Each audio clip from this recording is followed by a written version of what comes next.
one of the most important movies to all of horror, especially modern horror, is the Blair Witch Project. It isn't just a scary movie. It is a late 90s machine for making doubt using found footage, improv, and a web of evidence outside the theater to turn the audience into co-authors of their own fear. That is exactly why it is the defining postmodern horror film of its time. A lot of people will tell you that you just had to be there. And there is a level of the actual ambiance of the Blair Witch Project being so dependent on the time and the place and the actual firsthand experience of it all. But on further reflection, all of these years later, I'm here to posit that beyond just its viral marketing campaign and the fact that it fooled an entire generation and hit exactly at the time to do so, it also is a fantastic postmodern real look at the time frame and how the time frame would react to danger, but also stumbling upon various pieces of mythology or something supernatural, even though this is a very grounded film. There's a line in The Blair Witch: I'm scared to close my eyes, I'm scared to open them, that reverberates as a mission statement of this movie. That's not just Heather's breakdown. That is a thesis about spectatorship in 1999. Close your eyes and you'll miss the proof the camera keeps dangling. Open them and you'll see nothing that you can trust. In one breath, craving evidence, doubting evidence, that's the film's entire game. If you didn't live through it, it's hard to explain how new the internet felt. Personal computers finally lived next to the TV, not just in offices. You could hop online and read something dressed up like a police report or a historical timeline, and your brain would instinctively treat that formatting as true because the cat wasn't out of the bag. That anybody and everybody could create these things and put them out for everyone to see. Add in the late 90s economy. Everything with a URL got a halo, and you had a culture ready to mistake presentation for proof. Blair Witch walked straight into that headspace. Not social media yet, no YouTube, no TikTok, but plenty of forums, fan sites, and cable channels eager to air documentary-ish programming. That mix mattered. The film didn't just lean on the internet to spread buzz. It understood that our process of verifying reality had begun to move online. Then it haunted that process. On paper, it's an indie, right? Two directors, three unknown actors using their real first names, and a frugal shoot in the Maryland woods approach. But the way they built all of that is the key. The cast filmed a lot of their action themselves. Instead of a full script, they got a skeletal outline and daily directions dropped at catch points. They were nudged at night, deprived of comfort, and pushed just enough that performing fear slid toward being afraid.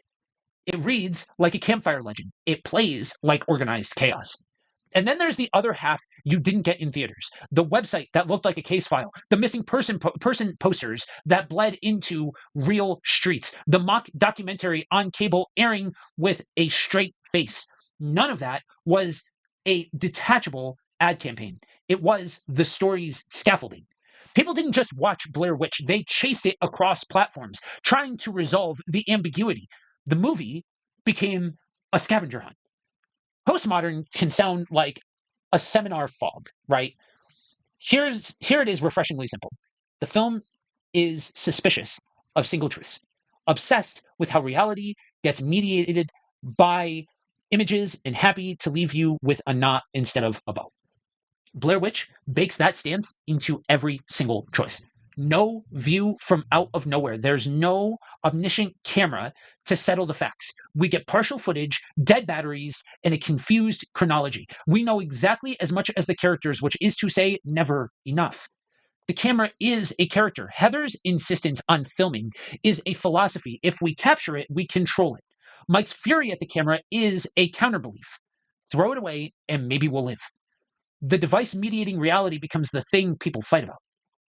The monster is nothing more than a rumor. No witch, no big reveal. Instead, stick figures, rock piles, laughter in the dark, a body facing a corner. The film traffics in signs and lets you connect them from there. Horror gets outsourced to your the horror gets outsourced to the viewing audience. And it's silence over score with almost no non-dialectic music. You're stuck with breath, wind, and panic. That rawness sells "this is real" harder than any CGI could.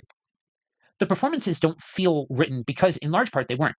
Give three actors, in general, a destination and let the woods, hunger, and uncertainty fill in the rest.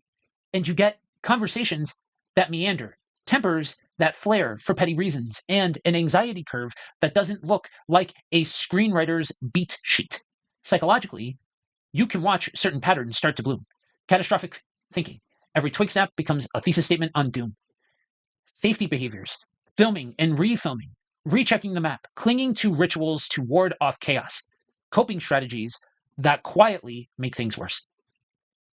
Authority is on thin ice. Who's in charge? The person holding the camera or the person with the strongest opinion? As the map fails literally and symbolically, the group's social contract melts along with it. In that famous confessional close-up, Heather's apology, tears flooding the frame, doubles as a reality TV moment just before reality TV takes over pop culture. It feels imminent because it borrows a grammar we already trusted to deliver truth. Now, this is where we talk about the extras that weren't actually extra. A website that presented timelines, affidavits, and recovered photos. Flyers that turned festival sidewalks into a missing person's board. A TV special delivered with the earnestness of a news magazine that treated the legend like a case file. This isn't garnish. This is the actual architecture. There's a term for this. It's called paratext. But you don't need the jargon to feel how it worked. The second you walked out of the theater, you could go home, dial up, and find more. Not answers, more evidence-shaped ambiguity. The investigation never actually ended. It just changed mediums. It just changed platforms. In other words, the movie taught you to keep being afraid with your browser. That's what makes Blair Witch a time capsule and a prophecy. In 1999, we were still learning to tell the difference between official looking and official. The film didn't shame the naivety. It exploited it. Then quietly asked whether certainty was even available anymore. See, found footage didn't start here. A notorious Italian shocker in the 80s used mock reportage to blur lines. A clever indie in the late 90s tinkered with digital formats in a faux doc crime story just a year earlier. Credit where it's due. What Blair Witch does, though, what it does perfectly for its moment, is it scales the idea. It turns the whole culture into its set. The web, cable's appetite for true crime, festival rumor mills, even the way entertainment media gleefully kept the cast out of sight to preserve the illusion. It's not simply that the footage looks real. It's that the world around the footage keeps telling you that it might be. A decade later, another shoestring budget haunt would blow up at the box office, proving the model could be cloned. By then, though, everyone had a camera in their pocket, and the grammar felt familiar. The trick worked, but the wires were showing. That doesn't diminish Blair Witch. It historizes it. The film gives you small, stubborn symbols and why they lodge in your head. On the surface, the lost map is a plot hiccup. Underneath, the collapse of modernist certainty. The old tools stop working. The new tool, the camera, records everything but explains nothing. The stick figures, minimal, almost childish glyphs that act like hyperlinks. You click one sign with your attention and land on another sign. There's no original. It's only a chain. And then the final image is a rumor made flesh, the corner. The movie never confirms what it means. You do that work. And the creepiness lingers precisely because you did it to yourself. Is documenting danger a form of courage or an addiction of our age? It's a question the film won't answer for you. Heather keeps shooting because stopping feels like surrender. Mike wants to smash the lens because he thinks the camera is the problem. Both have a point. The film lets the tension hum. In a world that would soon chant, Pixar, it didn't happen, Blair Witch is already asking whether the need to capture reality is quietly changing reality and us along with it. Even if you think that you've outgrown the whole shaky cam thing, sit with what the movie actually does. It refuses to give you the release valve most horror offers. No explanatory monologue, no visible creature to name and contain, just the slow experience of losing the ability to tell whether your tools for knowing, maps, cameras, documents, even your own eyes, are helping or betraying you. That's postmodern horror in a sentence. Not the witch is out there, but our meaning-making machines are failing. In the late 90s, that was a new culture feeling. We'd moved from 3 TV networks and a morning paper to 1,000 channels and a million pages, all of them confident, many of them wrong. Now you couple that with the backlash of a post-satanic panic world, and you have a generation that's questioning everything.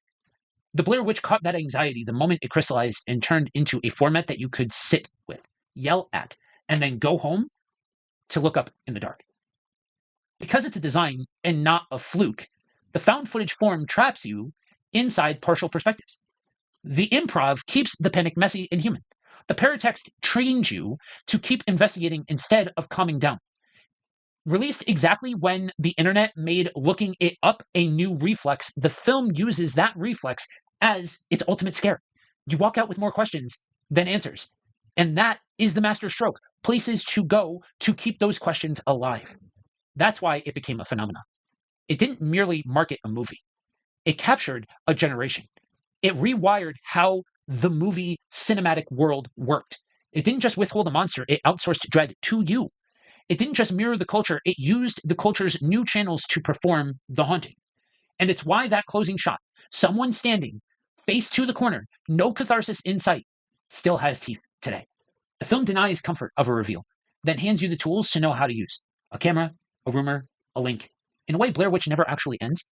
It follows you home in the form of a question. What counts as proof when every proof looks real?